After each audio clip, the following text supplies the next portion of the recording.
I built a full cosplay armor in just 3 weeks, but what surprised me wasn't how fast I had to build it, it was how early the real decisions were made.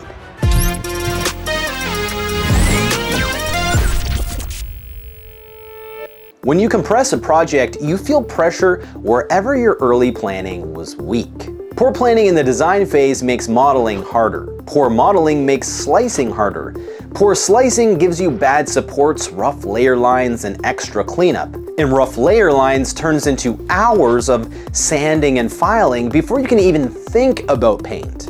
Rushing paint and primer's dry times can completely ruin your paint job and force you to return to sanding. And suddenly, the fast build doesn't feel so fast anymore. When you only have 3 weeks, the early decisions carry a lot more weight than you would expect. What caught me off guard was how much of the final outcome was already determined before anything was even printed. If I break down the 3 weeks honestly, most of the stress came from how I distributed the time. I gave most of the days to modeling and printing because those feel productive.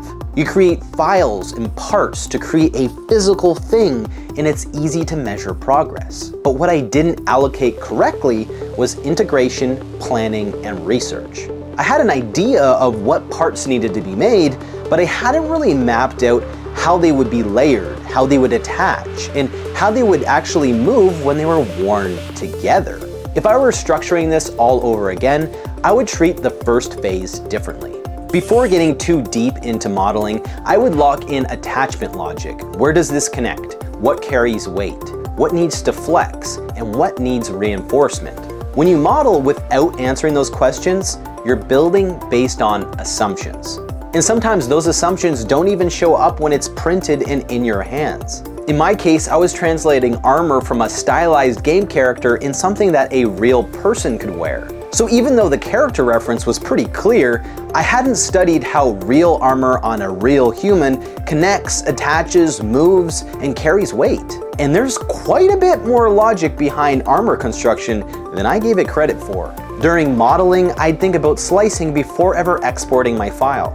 Asking questions like, how is this oriented? Where are the seam lines?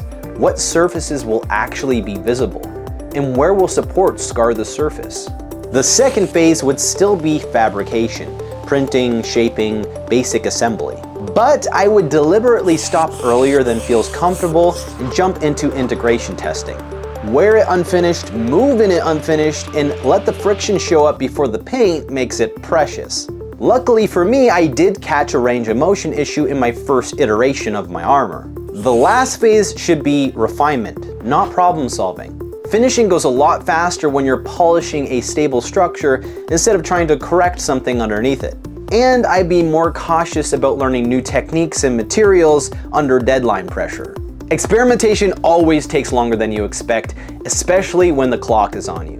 In my case, I ended up using foam for the bracers, shoes, and elbows because I ran out of time to print and paint them properly. It worked, but it shows, and that's what rushed experimentation looks like. So 3 weeks can work, but only if you spend the early days thinking further ahead than feels necessary and if the goal is realistic. None of these changes require more skill. They require more time spent thinking earlier. I'm glad I built it in 3 weeks. I proved it can be done. But 3 weeks is not much time. Given more space and time, the same approach would feel a lot different. Compressed builds expose what you skipped at the beginning, so next time I'll spend more time there.